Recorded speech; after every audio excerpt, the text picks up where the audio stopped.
Vorthen gazed through the crystalline viewport of his palace, watching the human transport vessel descend through the violet atmosphere of Kelter Prime. His forearms trembled slightly as he considered the desperate decision he had made. His daughter Lyra lay in the medical chamber behind him, her translucent blue skin barely rising and falling with each labored breath. The Kelterian physicians had done everything possible. Their advanced biotechnology, capable of healing most ailments that plagued their species, had failed against the rare genetic disorder consuming his child. At 12 cycles old, Lyra possessed the brilliant mind typical of their race, but inhabited a body that grew weaker each passing day. Ambassador Jake Morrison stepped into the throne chamber, his boots echoing against the polished stone floor.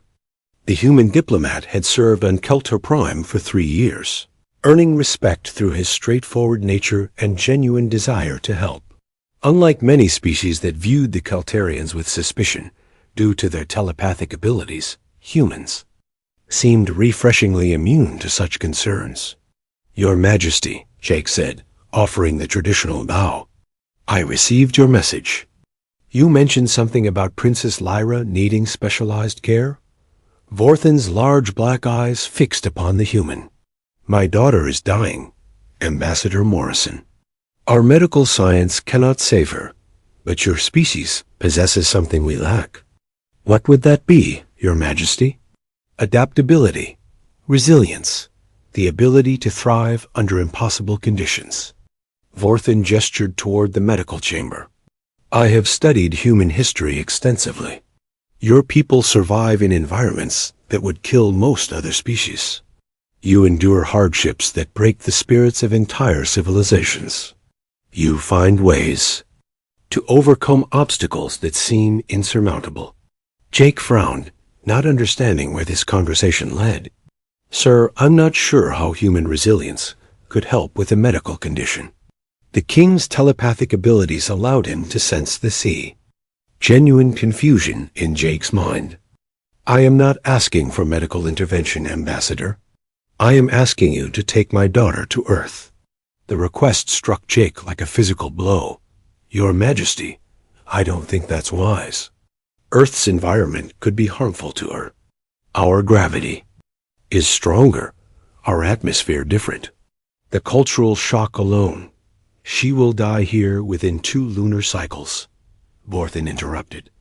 "On Earth, she might live. More importantly, she might truly live for the first time." Jake spent the next hour learning about Lyra's condition. The genetic disorder weakened her cellular structure, making her increasingly fragile. But it also heightened her telepathic abilities far beyond normal Kelterian levels. She could read thoughts across vast distances and influence the minds of others with remarkable precision. "On our world, she is seen as cursed," Vorthen explained. "The other children fear her abilities.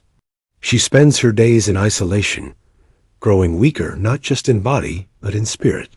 I believe exposure to human determination and ingenuity might give her something our advanced civilization cannot provide."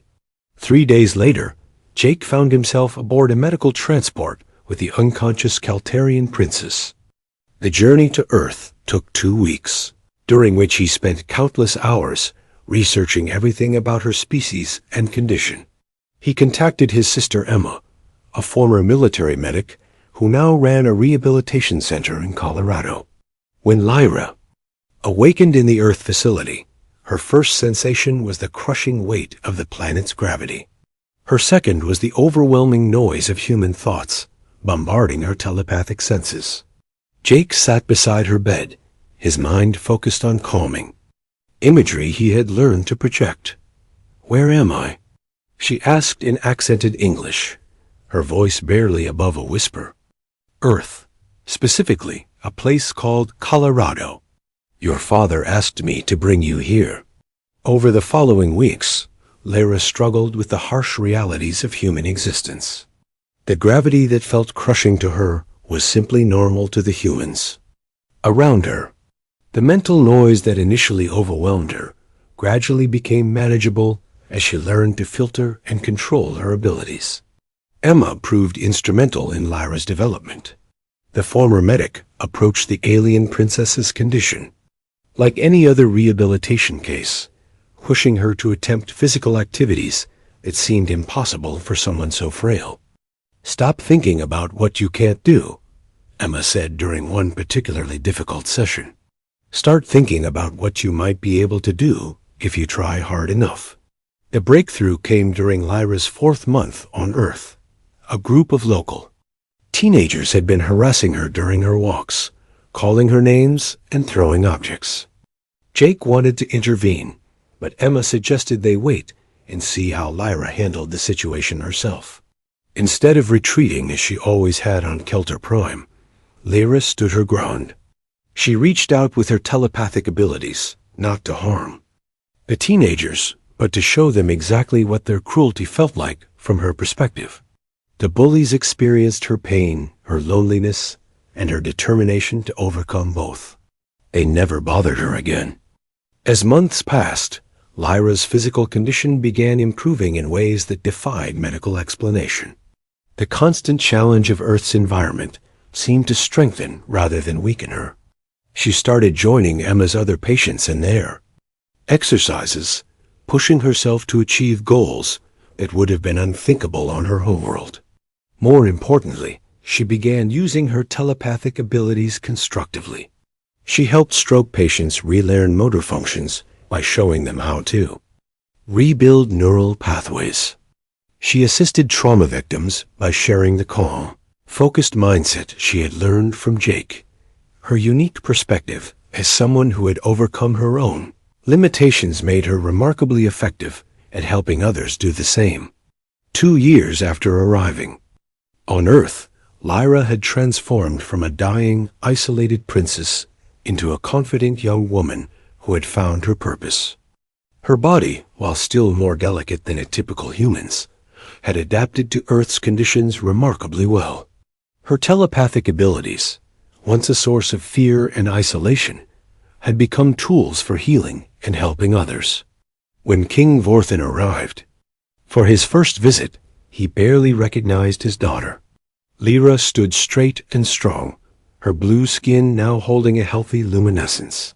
She moved with purpose and spoke with confidence that had been absent during her years on Kelter Prime.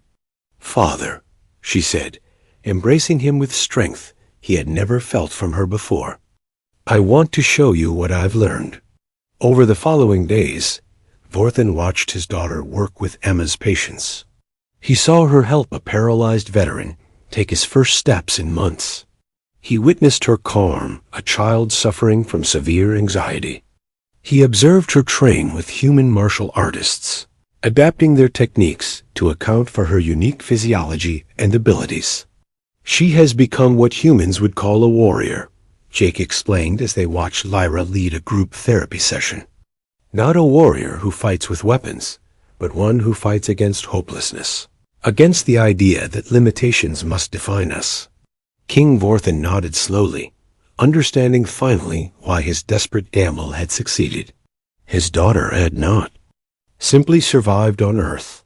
She had discovered that strength came not from avoiding challenges, but from facing them head-on. The humans had given her something the advanced Kelterian civilization could not provide, the belief that she could overcome anything if she refused to give up. When the time came for his departure, Vorthan made a decision that surprised everyone.